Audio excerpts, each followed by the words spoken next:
Bien, visto en el anterior video los ejes principales de esta reforma llamada con y para el Poder Judicial, vamos a ver a continuación en qué afectaría, en caso de que se aprobara por el legislativo, a la Constitución política de los Estados Unidos mexicanos.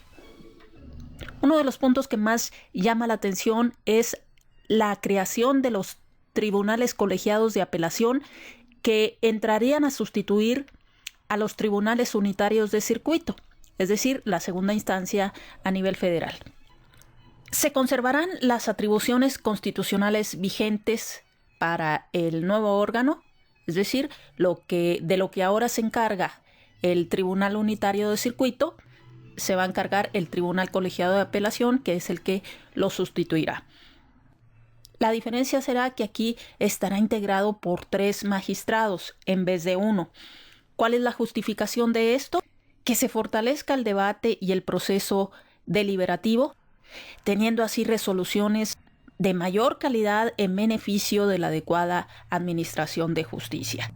Y además para ello será necesario que esos 3 juzgadores pues entren al momento de la resolución a un debate, a una reflexión profunda del asunto en cuestión, exista la posibilidad del diferendo y con ello se otorgue una mayor certeza en la voluntad del órgano.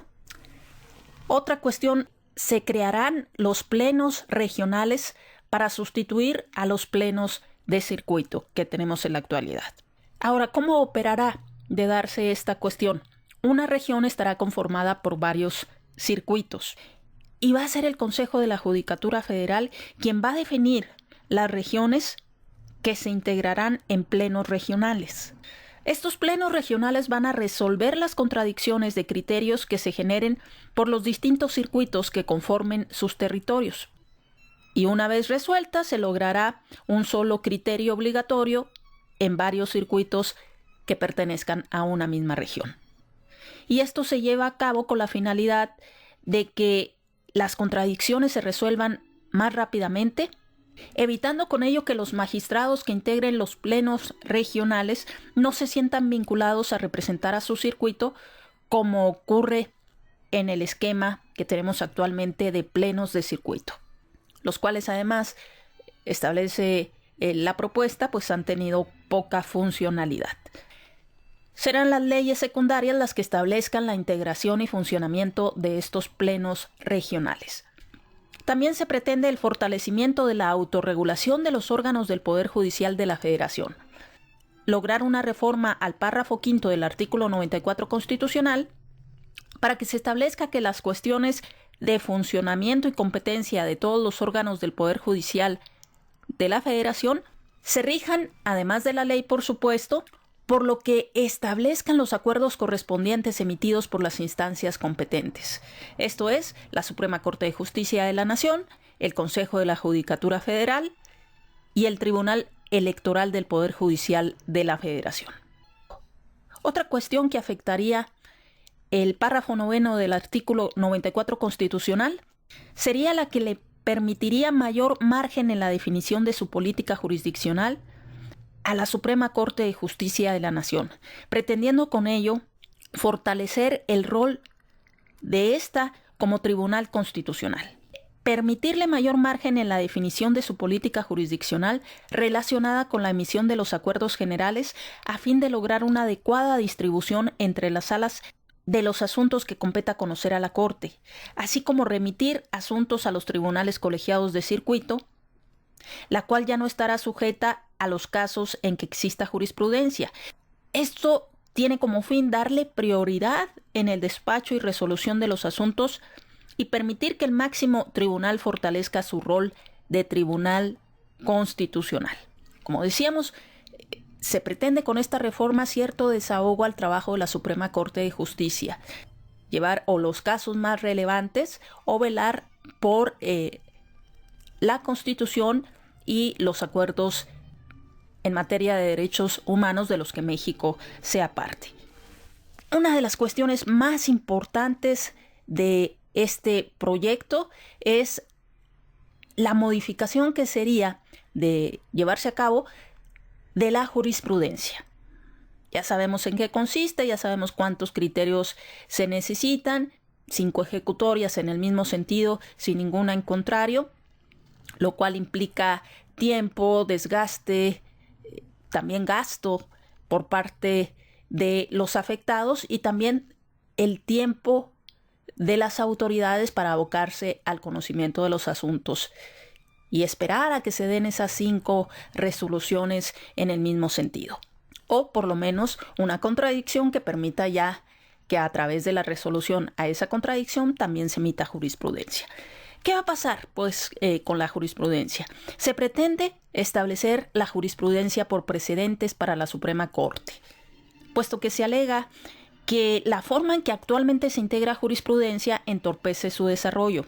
Se tiene un sistema de jurisprudencia, como lo mencionábamos, 5 sentencias en el mismo sentido, no interrumpidas por otra en contrario, en diferentes sesiones y por mayoría calificada. ¿Y por qué se pretende esto de la jurisprudencia por precedentes? Porque en la actualidad, aunque exista una decisión trascendental emitida por la Suprema Corte de Justicia, que incluso sea votada por unanimidad, es decir, por los 11 ministros de la Suprema Corte estando en el Pleno o 5 en tratándose de jurisprudencia de sala, los órganos jurisdiccionales inferiores no están obligados a seguirla, porque se requiere cumplir con lo que establece la Constitución y la ley, en el sentido de que es necesario esas 5 sentencias. Entonces, ¿qué se está proponiendo?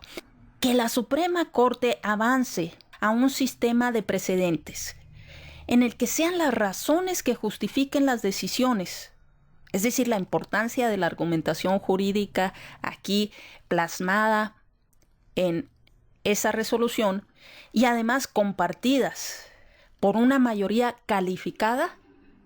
Vuelvo a decir, si se trata de jurisprudencia del Pleno serían necesarios 8 votos y jurisprudencia de la Sala 4. Sean obligatorias a partir de ahí para todos los órganos jurisdiccionales sin necesidad de que sean reiteradas. Un solo criterio de naturaleza trascendental en el que las razones que se establezcan y que justifiquen esas decisiones serán tomadas pues en cuenta y harán jurisprudencia y será obligatorio tanto para el órgano que la emita como para los inferiores, que como estamos hablando de la Suprema Corte, incluiría a la propia Suprema Corte y a todos los órganos inferiores, porque estamos hablando del máximo tribunal. Otra modificación más que implicaría a la Constitución sería en referencia al artículo 97 constitucional, para que se establezca como único requisito para permanecer en el cargo de juzgador después de los 6 años de ejercicio de funciones, el que hayan sido ratificados de acuerdo a lo dispuesto en la Ley de Carrera Judicial del Poder Judicial de la Federación, que sería una ley de nueva creación derivada de estas reformas que se están proponiendo. Esto tiene la finalidad de que, con independencia de que sean promovidos a cargos superiores, se deba cumplir con esos requisitos y procedimientos de la ratificación por parte del Consejo de la Judicatura Federal. Otra cuestión muy importante es establecer en la Constitución la sujeción a la Ley de Carrera Judicial del Poder Judicial de la Federación para todo el personal jurisdiccional. Esto conllevaría unas reformas a los artículos 97 y 99 constitucional para que se prevea que todo lo relativo al ingreso, formación y permanencia del personal jurisdiccional se va a sujetar a dicha ley, repito, de nueva creación, y que las facultades de nombramiento y remoción se van a regir por lo dispuesto en dicha ley, intentándose con esto consolidar una verdadera carrera judicial en la que sea posible el ascenso por meritocracia y en igualdad de condiciones para todas las personas. Con esta reforma se pretende atacar lo que mencionábamos en el anterior video, el nepotismo, el amiguismo. Hacia eso va pues esta parte de la reforma. Ahora bien, también la reforma está intentando utilizar palabras más adecuadas o correctas respecto de las contradicciones que se dan entre las salas del Tribunal Electoral del Poder Judicial de la Federación. Esto conllevaría una modificación en el artículo 99 constitucional, es una cuestión de forma. Se cambiaría el concepto de contradicción de tesis por el de contradicción de criterios. La justificación que se da de esta modificación, de este cambio de palabras, es que la contradicción se da en realidad entre dos criterios, independientemente de las tesis que se publiquen. Entonces, aquí más que nada es una cuestión de forma y de correcta utilización de las palabras.